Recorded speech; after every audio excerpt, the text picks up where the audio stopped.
Hi అండి, ఎలా ఉన్నారు? బాగున్నారా? నేనైతే బాగున్నానండి. పాతకాల పద్ధతిలో అరిసెలు చేశాను. చాలా బాగా వచ్చినాయండి. నేనైతే ఫస్ట్ టైం చేశాను.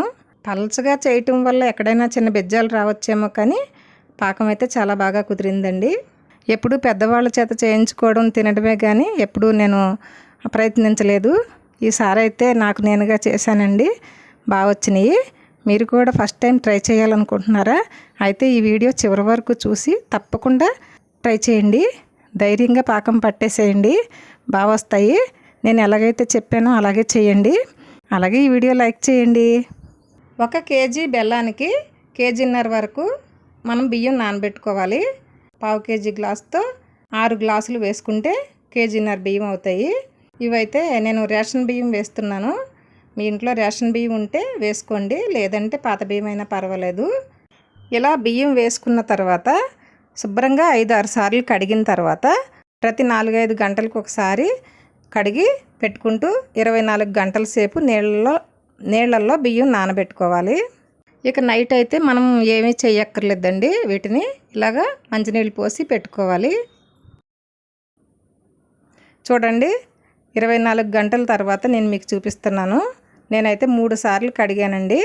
ఇప్పుడు పూర్తిగా శుభ్రం అయిపోయినాయి. ఇప్పుడు వీటిని ఇలా వాష్ చేసుకోవాలి ఒక గిన్నెలోకి. ఇంకా కొద్దిగా వాటర్ ఉంటే ఆ ఉన్న కొద్ది నీళ్ళు కూడా జారిపోతాయి. తర్వాత మనం మిల్లుకి పట్టించుకోవచ్చు. చూడండి, వారిపోయినాయి. ఇలా మనం వాష్ చేసుకుంటే 1 గంట సేపు నీళ్ళు బాగా వాడతాయి.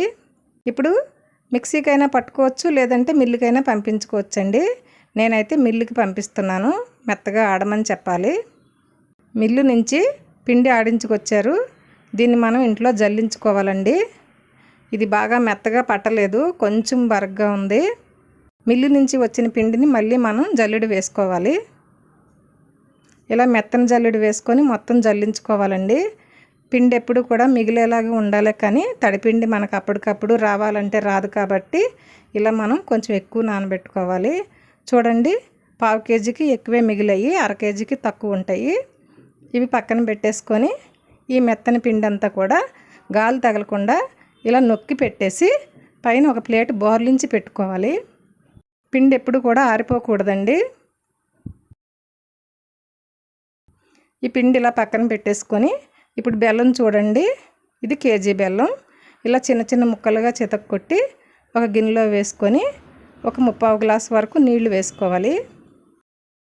ఇప్పుడు పొయ్యి మీద పెట్టి నీళ్లు వేసుకొని కలుపుకుంటూ కరిగించుకోవాలండి.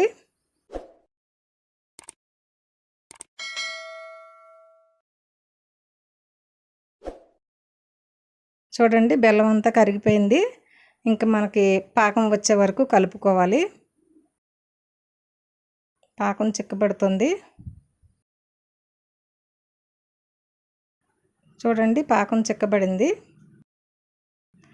ఒక గిన్నెలో కానీ ప్లేట్లో కానీ నీళ్లు వేసి ఆ పాకం ముద్ద అయ్యిందా లేదా చూసుకోవాలండి.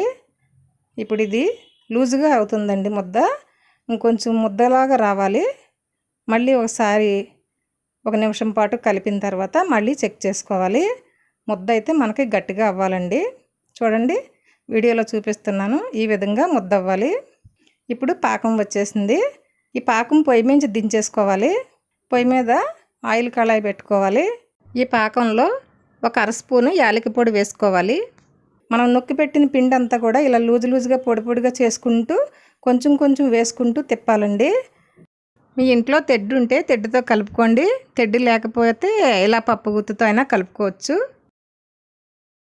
ఇలా కొంచెం కొంచెం వేసుకుంటూ తిప్పేవాళ్ళు స్పీడ్గా తిప్పడంలో ఉంటుందండి. ఇక్కడ ఈ పాకం చిక్కబడిపోకముందే పిండి పట్టినంత వేసేసుకోవాలి. ఇది ఇలా కలుపుతూ ఉండగా పొయ్యి మీద ఆయిల్ కూడా వేడి చేసుకోవాలి. ఆయిల్ వేసుకోకముందు కళాయి హీట్ చేసుకోవాలండి. కళాయి హీట్ అయిన తర్వాత మనం ఆయిల్ పోసుకొని డీప్ ఫ్రైలు చేసుకుంటే ఏ వంటకం అయినా సరే బాగా వస్తుందండి. ఆయిల్ ఇలా వేడెక్కుతూ ఉంటుంది. ఇప్పుడు మనం ఈ పాకంలో ఇలాగా సరిపడినంత పిండి కూడా ఇలా జల్లుకుంటూ ఉండాలండి. ఎక్కువ వేసేయకూడదు, ముద్దలాగా రాకూడదండి, ముద్దలు ఉండకూడదు, బాగా కరగాలి. బాగా కలిసిపోయినట్టుగా తిప్పుకోవాలి. పిండి చిక్కగా గట్టిగా రాకూడదండి, లూజ్గా ఉండాలి మనకి. చలివిడి అంటున్నాను కదా, అరిసెల పాకం బాగా లూజ్గా ఉంది చూడండి. ఇంకా మిగిలిన పిండి కూడా వేసేద్దాం. కొద్దిగా పిండి ఉంది, ఇది కూడా వేసేసుకొని కలిపేసుకుందాం. పప్పు గుత్తి పెట్టి తిప్పేస్తున్నాడు మా అబ్బాయి. కేజీ మీద ఒక 150 గ్రాముల వరకు మనకి పిండి పట్టి ఉంటుందండి ఈ పాకంలో. అర కేజీకి తక్కువ, పావు కేజీకి ఎక్కువ మిగిలింది పిండి. ఇప్పుడు దీంట్లో ఒక 100 గ్రాముల వరకు ఆయిల్ వేసుకోవాలి. ఇది పాతకాల పద్ధతి అండి. ఇప్పుడు అందరూ కూడా నెయ్యి వేసుకుంటున్నారు. నెయ్యి వేసుకోవడం వల్ల గుల్ల వచ్చేస్తుంది అరిసి. చూడండి, ఇప్పుడు నేను ముద్ద చేసి చూపిస్తాను. ఇలా వేడి మీద ఉన్నప్పుడు ఇలా ముద్ద జారినట్టు ఉండాలి.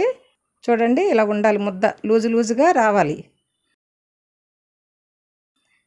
ఇప్పుడు ఇదంతా ఊర్చేసి మనం పక్కన పెట్టుకోవాలి. ఇప్పుడు నువ్వులు వేసుకోవాలండి. నేను మొత్తం నువ్వుల అరిసెలు చేస్తున్నాను. కేజీ బెల్లానికి పావు కేజీ నువ్వులు పడతాయి. ఇలా సగం సగంగా 2 సార్లు వేసుకుందాం. దీంట్లో ఒక అర స్పూను పెరుగు వేసుకోవాలండి. ఈ పెరుగు వేసుకొని నువ్వులు బాగా ఇలా నలిపినట్టయితే అరిసెకి బాగా పడతాయండి. నువ్వులు రాలిపోకుండా ఆయిల్లో బాగా అద్దుకొని ఉంటాయి. ఇలా ఒక పాలిథిన్ కవర్ తీసుకోండి, మెత్తంది. దాని మీద అయితే మీకు అరిసె బాగా వస్తుంది. ఒక ప్లేట్లోకి ఆయిల్ కూడా పెట్టుకోండి. ఎప్పుడు కూడా చేతికి ఆయిల్ అప్లై చేసుకుంటూ చలివిడి తీసుకొని అరిసె ఒత్తుకోవాలి. చేతికి అంటుకోకుండా ఉండడం కోసం ఆయిల్ పెట్టుకోవాలి. ఇలా కొంచెం చలివిడి తీసుకొని నువ్వుల్లో అద్దుకొని అప్పుడు ఈ పేపర్ మీద వేసుకొని అరిసె ఒత్తుకోవాలి. నేనైతే బాగా పలచగా వేస్తున్నానండి. ఇలా అరిసె పలచగా వేయటం వల్ల బాగా ఏగుతుంది. మీకు 2 నెలలు అయినా కూడా అరిసె పాడవదు ఇంట్లో. ఎప్పుడు అన్ని రోజులు అరిసెలు మన ఇంట్లో ఉండవు, కానీ కనీసం 1 నెల వరకు కూడా మనం పెట్టుకోవచ్చండి. ఎక్కువ చేసుకుని 1 నెల వరకు, నెల 15 రోజుల వరకు పెట్టుకున్నా కూడా ఈ అరిసెలు పాడవు అన్నమాట. అంత బాగా వస్తాయి. ఎప్పుడు కూడా అరిసె అనేది మీడియం ఫ్లేమ్లో వేగాలి. ఈ అరిసెల పని ముగ్గురు పని అండి. ముగ్గురు ఉండాలి. వేసేవాళ్ళు, తీసేవాళ్ళు, ఒత్తేవాళ్ళు ముగ్గురు ఉండాలి. ఇద్దరమే చేసుకుంటున్నాము. ఒక పక్కన వీడియో ఆన్ చేసి అరిసె వేయించుకొని తీసుకొని ఒత్తుకోవాలి. గోల్డెన్ బ్రౌన్ వచ్చి వరకు వేయించుకుంటే బాగుంటుందండి అరిసె. అరిసెలు ఒత్తుకునేవి ఉంటే ఒత్తుకోవచ్చండి. మేము అప్పటికప్పుడు అనుకుని చేసాము. ఇంట్లో ఉన్న వాటితోనే ఒత్తేస్తున్నాము. అరిసెలు ఒత్తుకునేవి ఉంటే ఇంకా ఈజీగా ఒత్తుకోవచ్చు. ఇలా మా అబ్బాయి హెల్ప్ చేస్తున్నాడండి నాకు. అరిసెలు కొంచెం మందంగా కావాలంటే వేసుకోవచ్చండి. అరిసె పలచగా చేయటము, నువ్వులు ఒత్తుగా అద్దటము చాలా టేస్ట్ వస్తాయండి అరిసెలు. అందు గురించి నేను ఇంత పలచగా వేస్తున్నాను. పిండి కూడా బాగా మెత్తగా ఉండాలండి. ఇదివరకు పెద్దవాళ్ళు అయితే రోట్లో దంచి అరిసెలు చేసేవారు. అసలు ఆ టేస్టే వేరండి. అంత మెత్తని పిండితో అరిసె చేస్తే చాలా బాగా వస్తాయి. కానీ మిల్లుకి ఇవ్వటం వల్ల ఇది కొంచెం బరగ్గా అనిపించింది. ఇంతేనండి అరిసెలు. ఈ చలివిడి అనేది, ఈ అరిసెల ముద్ద అనేది లాస్ట్కి వచ్చే కొద్దీ గట్టిగా చిక్కగా అయిపోతుందండి. మనం ఫస్ట్ చూపించినంత పలచగా జారుగా ఉండదు. అది చల్లారే కొద్దీ కూడా చిక్కగా అయిపోతుంది ముద్ద. అందు గురించి మనం పిండి ఎక్కువ వేసేయకూడదు. కొద్దిగా లూజుగా మనం చేసుకోవాలి. ఈ అరిసె పెద్దవాళ్ళకే కాదండి, చిన్నపిల్లలకి కూడా నీళ్ళల్లో వేసి బలహీనంగా ఉన్న పిల్లలకి పెడితే చాలా బలము. చూడండి, అరిసెలన్నీ కూడా రెడీ అయిపోయినాయి. పిండి ఎప్పుడు కూడా మిగిలేలాగా నానబెట్టుకోవాలండి. అప్పటికప్పుడు తడిపిండి కావాలంటే రాదు, కాబట్టి మిగిలిన పిండిని మనం ఆరబెట్టేసుకొని దేనికైనా వాడుకోవచ్చు. కేజీ బెల్లం, కేజీన్నర బియ్యం, 1 లీటరు ఆయిలు, 1 స్పూను యాలకుల పొడి, 1 స్పూను పెరుగు, 1 పావు కేజీ నువ్వులు, ఇవండి మనం తీసుకున్నవి. అరిసెలు రెడీ అయిపోయినాయి. చూడండి ఎంత పలచగా చేశానో. చాలా టేస్టీగా ఉంటాయండి. నిలవ ఉండే కొద్దీ కూడా బాగుంటాయి. చూశారు కదా. ఈ వీడియో మీకు నచ్చితే లైక్ చేయండి.